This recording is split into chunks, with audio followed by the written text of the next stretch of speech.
What does an ETO do on board? Let's break it down. An ETO, or electrotechnical officer, is a vital member of the ship's crew.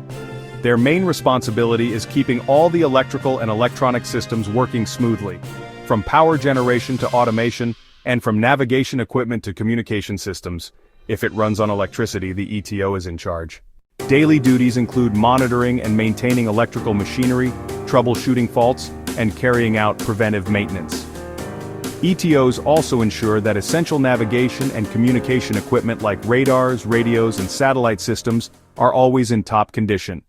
In the engine room, they handle lighting, alarms, sensors, and control systems, working closely with engineers to make sure the ship operates safely and efficiently. Safety is another key role. ETOs maintain fire detection systems, emergency generators, and lifeboat electrical systems, ensuring the crew is protected in any situation. It's a highly technical position that requires strong problem-solving skills, attention to detail, and the ability to respond quickly when systems fail.